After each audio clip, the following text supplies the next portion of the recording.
Radhe Radhe student. हमने अपनी पिछली वीडियो में समांतर माध्य के कुछ बोर्ड में इंपॉर्टेंट क्वेश्चन दिए थे। उन्हीं में कुछ दो टाइप के इंपॉर्टेंट क्वेश्चन है। मैं श्योरली कहता हूँ इन दोनों में से एक सवाल आपको अवश्य मिल जाएगा। देखिए, जैसे क्वेश्चन है, इसका समांतर माध्य ज्ञात करना पद विचलन विधि से। तो सबसे पहले स्टूडेंट्स ये ध्यान रखना चाहिए कि ये जो हमारी संख्या होती है, जैसे 5, 7, 11, 14, 20, ये बढ़ते हुए क्रम में है। यदि ये बढ़ते हुए क्रम में है तो ये हमारी बारंबारता नहीं है, ये हमारी संचयी बारंबारता होती है। तो हम इसमें बारंबारता निकालते हैं। तो जैसे देखिए, मैं हल कर रहा हूँ यहाँ पे आंसर CI 0 से 10, 10 से 20, 20 से 30, 30 से 40 और ये 40 से 50। अब हम निकालते हैं मध्यमान। मध्यमान को हम बोलते हैं x। तो ये हमारे पास जो x है, इन दोनों का आधा होता है। 10 और 0 का आधा 5। ये 5 इसमें जोड़ते चले जाएंगे। 15, 25, 35, 45। अब हमारी बात आती है फ्रीक्वेंसी की। ये मैंने आपको बताया था कि ये बढ़ता हुआ क्रम है तो संचय बढ़ता है। फ्रीक्वेंसी कैसे निकालते हैं? जैसे हमारी पहली संख्या होती है, इसे तो ऐसे कैसे लिखते हैं 5। अब 5 में से 2 घटाओ तो कितना आता है? 7 में से 5 घटाओ तो कितना आता है? 2। ऐसे 11 में से 7 घटाओ तो 4, 14 में से 11 घटाओ तो 3 और 20 में से 14 घटाओ तो ये 6। ये हमारी बारंबारता आ जाती है। तो बारंबारता क्या होता है? घटता बढ़ता क्रम होता है। और जो संचयी बारंबारता है वो एक तरफ से बढ़ता है या फिर एक तरफ से घटता है। तो स्टूडेंट्स, ये बात आप अच्छी तरह से याद कर लेना, क्योंकि इसके बिना ये सवाल होने मुश्किल है। अब हमारे पास क्या है? Sigma F. इन सब का टोटल जो बड़ी वाली फ्रीक्वेंसी होती है वही आएगा 20। अब हम निकालते हैं डी आई बोलते हैं इसे। ये डी आई कैसे निकलता है? x माइनस ए अपॉन एच। सही है। तो देखो h हमारा क्या होता है? इसका इंटरवल, क्योंकि हमारे पास यहाँ पे जो काउंटिंग होती है ये इसके अनुसार ही होती है। जैसे एक एक का अंतर आता है, तो इससे ऊपर तो माइनस आएगा, इससे नीचे प्लस।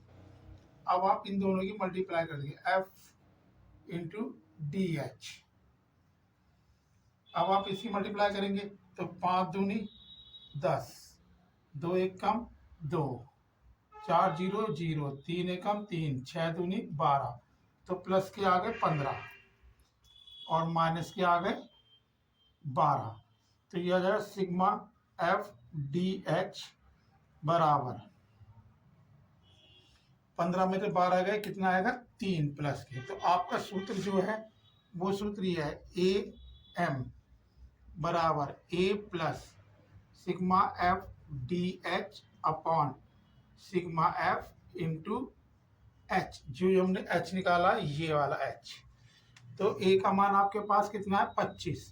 तो यहाँ पे आप रखेंगे 25 plus sigma F D H का मान है 3 और ये कितना है? 20 और एच का मान कितना है? 10।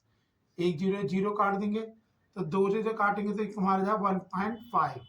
तो जाएगा 25 प्लस 1.5, तो इसे हम जोड़ देंगे, हो जाएगा 26.5 आंसर। अब हम देखते हैं क्वेश्चन नंबर 2।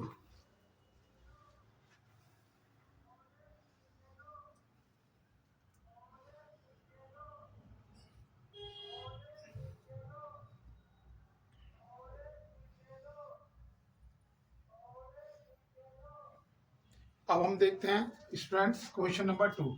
इसमें क्वेश्चन है निम्न बंटन का समांतर माध्य 10.5 है, तो P का मान ज्ञात कीजिए। आपको इस P का मान ज्ञात करना है। तो आपको AM कितना दे दिया? 10.5। अब आप टेबल बना लीजिए। X 5, 7, 9, 11, 13, 15, 17। फिर हम लेते हैं F हमारे पास ये है 5, 4, 7, P 5, 4, 3। अब फिर यहाँ पे लेते हैं F इंटू एक्स, इन दोनों की मल्टीप्लाई। अब देखो 5 पंजे 25, 7 चौक 28, 9 सत्ते 63, 11 P, 13 पंजे 65, 13 पंजे 65 और ये 15 चौका 60 और 17 तिया 51। पहले हम निकालते हैं सिग्मा एफ। सिग्मा एफ कितना देखो 5 और 7 4 9, 9 और 7 16, 16 और 5 21 और 4 21 और 4 25 और 3 28। तो ये जाएगा 28 प्लस पी। अब जाएगा सिग्मा एफ एक्स, ऐसे से जोड़ेंगे 5 8 13 3 16, 16 और 5 21 और 1 22, 22 का 2 यहाँ से लगा 2 2 4 6 6 12, 12 और 6 18, 18 और 6 18 6 24 और 5 29 प्लस 11 पी। तो आपका फार्मूला क्या है, ए एम बराबर sigma F X upon sigma F. A M का मान कितना है 10.5 और सिग्मा एफ एक्स का मान है 292 plus 11 P upon 28 plus P. तो आप क्या करेंगे, इसकी इससे क्रॉस मल्टीप्लिकेशन कर देंगे और इसकी इससे। जब हम इसकी इससे मल्टीप्लाई करेंगे और इसकी इससे, तो आप मल्टीप्लाई करेंगे तो आ जाएगा 10.5 इंटू 28 प्लस 10.5 पी।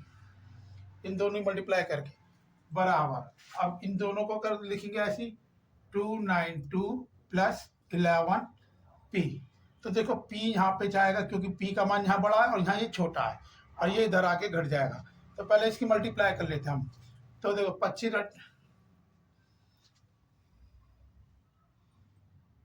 10.5 इंटू 28, 8 पंजे 40 की 0 यहाँ से लगा 4 8 दम 80 और 4 84, ये आ गया 210। तो 0492, एक अंक बाद पिछला है तो हो जाएगा 294 माइनस 292 बराबर 11 पी माइनस 10.5 पी। तो ये जाएगा 0.5 पी और ये आ जाएगा 2। तो पी बराबर जाएगा 2 अपॉन 0.5। पॉइंट के ऊपर आएगा 0, 5 चौक 20। तो पी का मान कितना हो गया 4 आंसर।